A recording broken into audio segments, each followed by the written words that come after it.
Hello guys, welcome back to my channel. তো আগের এপিসোডে লাস্টে আমরা দেখেছিলাম চাংকি যখন এখানে ডোর ওপেন করে সে সামনে মোবাইলকে দেখে জিজ্ঞাসা করে তুমি এখানে কি করছো, বাট লিনিয়ানকে দেখে তার মুড খারাপ হয়ে যায় অ্যান্ড সে ভিতরে এসে মোবাইলকে কোশ্চেন করে যে এই মেয়েটি তোমার সাথে এখানে কি করছে।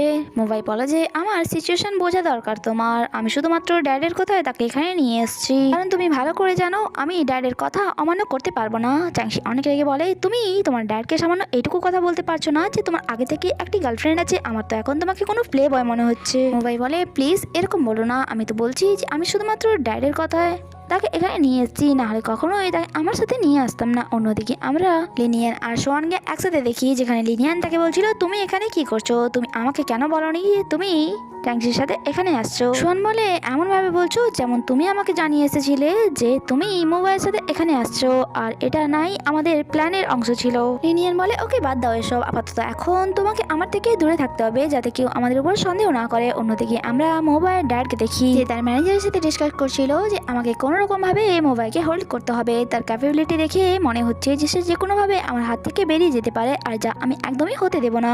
নেক্সট সিনে আমরা মোবাইলকে দেখি যে এই সময় চাংশি রুমের বাইরে দাঁড়িয়েছিল অ্যান্ড নক করার পর সে চাংশিকে জিজ্ঞাসা করে তোমার কাছে কি টুথব্রাশ আছে। চাংশি বলে ওয়াশরুমে আগে থেকেই টুথব্রাশ আছে, তাহলে তুমি আমার কাছে কেন তা চাইছো। মোবাইল বলে অ্যাকচুয়ালি এটা ডিসেবল ছিল, তাই সেটা আমি একবার ইউজ করার পর ফেলে দিয়েছি, আর এখন আমার কাছে টুথব্রাশ নেই, তাই আমি ভাবলাম তোমার কাছে থাকতে পারে। চাংশি বলে আমার কাছে নেই, যদি তোমার দরকার হয় তাহলে তুমি লিনিয়ানকে গিয়ে বলো, অ্যান্ড সে ডোর ক্লোজ করে দেয়। বাট মোবাইল আবারও ডোর নক করে, চাংশি আবারও ডোর ওপেন করে অ্যান্ড বলে এবার কি হলো।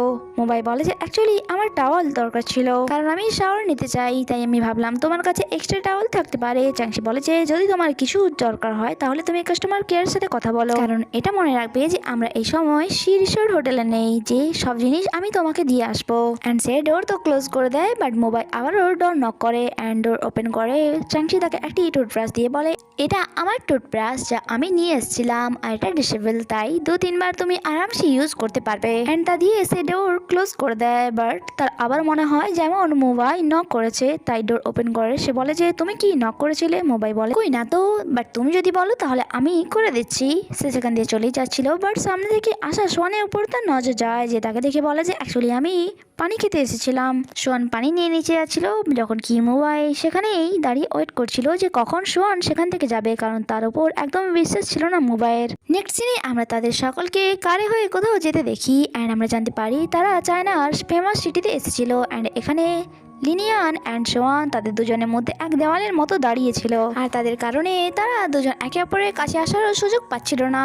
লিনিয়ান পুরো চেষ্টা করছিল যাতে মোবাইল পুরো অ্যাটেনশন তার উপরই থাকে, আর সোয়ানও এই চেষ্টাতেই ছিল যাতে জ্যাংশি কোনো রকম ভাবে মোবাইল ক্লোজ যেতে না পারে, অ্যান্ড সে বারবার তার অ্যাটেনশন ডাইভার্ট করার চেষ্টা করছিল, যখন কি চ্যাংশির নজর তো প্রতিটা সময় মোবাইলের উপর ছিল, আর মোবাইলও কোনো রকম ভাবে চ্যাংশির ক্লোজ যেতে চাইছিল, বাট লিনিয়ানের থেকে পিছু ছাড়ানো এতটাও সহজ ছিল না। সে অসহায় ফিল করছিল, তখনই লিনিয়ান তাকে একটি স্কার্ফ দেখিয়ে বলে যে এটা তোমার উপর অনেক বেশি ভালো লাগবে, তাই তোমার এটা ট্রাই করা দরকার। তখনই মোবাইল চ্যাংশিকে ডাকে অ্যান্ড বলে যে এই স্কার্ফটি দেখো, এটা কি আমার বাই করা দরকার। তখনই সেখানে সোয়ান আসে অ্যান্ড চ্যাংশিকে নিয়ে চলে যায়, অ্যান্ড তারা যখন কিছুটা এগিয়ে যায় সেখানে সামনে কয়েকজনকে তারা ডান্স করতে দেখে। সোয়ান বলে যে তুমি কি আমার সাথে ডান্স করতে চাইবে, তোমার মনে আছে ছোটবেলায় আমরা একসাথে এভাবেই ডান্স করতাম। চ্যাংশি বলে যে এটা ডান্স নয় বরং এক্সারসাইজ, বাট যাই হোক না কেন আমি তাদেরকে অবশ্যই জয়েন করতে চাইবো, তাই সে এখানে জয়েন করে নেয়। অ্যান্ড তার সাথে সাথে আমরা দেখি মোবাইল লিনিয়ান অ্যান্ড সোয়ানো এখানে এক্সারসাইজ করা শুরু করে, অ্যান্ড অনেকক্ষণ এক্সারসাইজ করার পর হঠাৎই সেখানে বৃষ্টি শুরু হয়ে যায়, আর পানি থেকে বাঁচার জন্য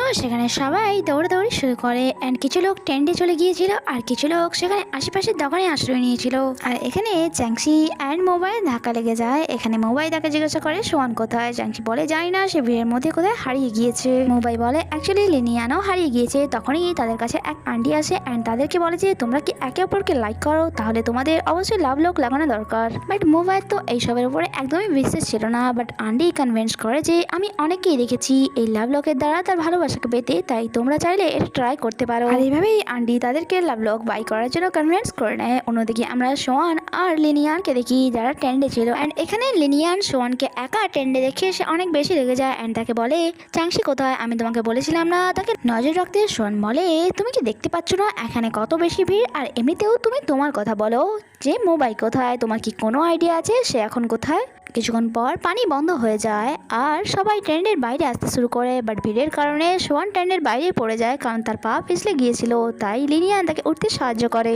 নেক্সট সিনে আমরা লিনিয়ান আর সোয়ানকে বাসায় দেখি। এখানে লিনিয়ান সোয়ানের পায়ে মাসাজ করছিল অ্যান্ড যখনই সেখানে চ্যাংশি আসে তাকে বলে তোমার পার্টনারের পায়ের মাসাজ করো, অ্যান্ড সেও তাই করে। সোয়ান এখানে মাসাজ এনজয় করছিল অ্যান্ড তাকে বলছিল যে সত্যি চ্যাংশি, ছোটবেলা থেকেই তোমার হাতে জাদু আছে। তোমার মনে আছে যখন আমি ছোটবেলায় পড়ে যেতাম তুমি এভাবেই আমার পায়ে মাসাজ করে দিতে। আর তখনই সেখানে মোবাইল চলে আসে অ্যান্ড চ্যাংশিকে সোয়ানের ক্লোজ দেখে তার মাথা গরম হয়ে যায় আর তাকে সেখান দিয়ে যেতে বলে। সে নিজেই সোয়ানের পায়ে মাসাজ করা শুরু করে, যখন কি সোয়ান এখনও চ্যাংশির প্রশংসাই করে যাচ্ছিল যে তুমি অনেক বেশি ভালো। আর তখনই মোবাইল তার পা মুচড়ে বলেছে আমার মনে হচ্ছে তোমার দুটি পাই আমি ভেঙে দিই। নেক্সট সিনে আমরা মিস মিনাকে দেখি, যিনি হোটেল যখন আসে রিসেপশনিস্ট ওনাকে তার রুমের কি দেয় অ্যান্ড সেখানে আমরা চ্যাংশিকেও দেখি যে হোটেলে ফিরে এসেছিল।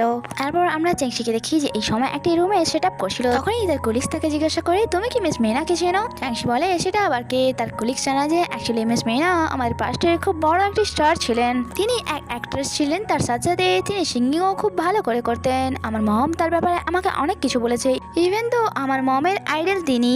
আর যখন থেকে তিনি এই হোটেলে এসেছেন তখন থেকে হোটেলের বাইরে অনেক বেশি ভিড় লেগে রয়েছে শুধুমাত্র ওনার অটোগ্রাফ আর ওনার সাথে একটি সেলফি নেওয়ার জন্য। ওনার ফ্রেন্ডসরা বাইরে ভিড় লাগিয়ে রেখেছে। চ্যাংশি বলে সেসব ব্যাপার কিছুই জানি না। তার কলিগস তাকে জানায় যে শুধু তাই নয়, তিনি চায়নার খুব বড় একটি ব্র্যান্ডের অ্যাম্বাসেডর আর ওই ব্র্যান্ডেরই প্রমোশন করার জন্য তিনি এখানে এসেছেন। আর আমার মনে হয় মিস্টার মুবাইও ওনার ফ্যান, কারণ যখন থেকে তিনি এখানে এসেছেন মুবাইয়ের তো ফেসের রঙই বদলে গিয়েছে। নেক্সট সিনে আমরা মিস মিনাকে দেখি, যিনি তার ব্র্যান্ডের প্রমোশনের জন্য এই হোটেলে একটি ইভেন্ট রেখেছিল অ্যান্ড যেখানে অনেক দামি দামি লোকেরাও এসেছিল শুধুমাত্র তার কথা শোনার জন্য অ্যান্ড ওনার সাথে সেলফি নেওয়ার জন্য। সেখানে তার ফ্যানরা পাগল হয়ে গিয়েছিল অ্যান্ড কিছুক্ষণ সামনে দাঁড়িয়ে থাকা সকলের সাথে অ্যাট্রাক্ট করার পর ওনাকে গ্রুপ ফটো নেওয়ার জন্য বলা হয় আর ওনার সাথে ফটো নেওয়ার জন্য ওনার ফ্যান্সরা স্টেজে চলে আসে, যার কারণে স্টেজে অনেক বেশি ভিড় হয়ে যায় অ্যান্ড এত লোড সামলাতে পারে না স্টেজ, তার কারণে স্টেজের ওপরে লাগানো ফ্ল্যাগার নিচে পড়তে শুরু করে। আর যা মোবাইল নজরে পড়ে অ্যান্ড ওই ফ্ল্যাগারটি একটি মেয়ের উপরে পড়তো, তখনই মোবাইল ওই মেয়েটিকে বাঁচিয়ে তো নেয়, বাট এই চক্করে এসে অনেক বেশি আঘাতপ্রাপ্ত হয়ে যায় আর এর ফলে মোবাইল মাথাও ফেটে গিয়েছিল অ্যান্ড তখনই ম্যানেজার দৌড়ে আসে আর চেঁচিয়ে বলে যে প্লিজ তাড়াতাড়ি করে কেউ অ্যাম্বুলেন্স ডাকুন। অন্যদিকে চ্যাংশি যে এই সময় লাঞ্চ এনজয় করছিল তখনই তার কাছে এক কলিগস দৌড়ে আসে অ্যান্ড তাকে বলে যে মোবাইলের উপর প্লাগার পড়ে গিয়েছে, যার কারণে তার মাথা ফেটে গিয়েছে অ্যান্ড অনেক বেশি ব্লাড বেরোচ্ছে। তুমি যদি আমার সাথে মজা করছো তাহলে এটা একদমই ঠিক করছো না। তার কলিগস বলে যে আমি মিথ্যে বলছি না, সত্যি মোবাইল মাথা ফেটে গিয়েছে, তার অনেক বেশি আঘাত লেগেছে। নেক্সট সিনে আমরা চ্যাংশিকে হসপিটালে দেখি, সেখানে সে নার্সকে জিজ্ঞাসা করে বিল গেটস পড়া ব্যক্তিটি কোথায়। তখন এই নার্স এক ডেড বডির দিকে আঙুল দেখিয়ে বলে যে ওই যে ওখানে উনি মারা গিয়েছেন। যা শুনে তো চ্যাংশি পায়ের থেকে যেন মাটি সরে গিয়েছিল অ্যান্ড সে ধীরে ধীরে করে ওই বডিটির কাছে যায়। তার তো বিশ্বাসই হচ্ছিল না যে ভাগ্য মোবাইলকে তার থেকে চিনিয়ে নিয়েছিল। তখনই এক নার্স তাকে বলে যে বেলগেট পড়ার কারণে তার অবস্থা অনেক বেশি খারাপ হয়ে গিয়েছে, যার কারণে অনেক বেশি ব্লাড লস হয়ে গিয়েছে। আমরা তাকে বাঁচানোর অনেক চেষ্টা করেছি, বাট শেষমেশ আমরা ওনাকে বাঁচাতে পারিনি কারণ ওনাকে এখানে লেট করে আনা হয়েছিল। আর এইসব শুনে তো চ্যাংশি নিজেকে থামাতে পারে না অ্যান্ড সে অনেক বেশি কান্না করছিল অ্যান্ড বলছিল তুমি আমাকে এভাবে ছেড়ে কি করে যেতে পারো? তুমি কি ভুলে গিয়েছো যে তুমি আমাকে কি কথা দিয়েছিলে? অ্যান্ড এখানে এই এপিসোডটি শেষ হয়। তার মানে কি চ্যাংশি সারা জীবনের জন্য মোবাইলকে হারিয়ে ফেললো? তা তো আমরা জানবো পরের এপিসোডে। ততক্ষণের জন্য স্টে কানেক্টেড, বাই বাই।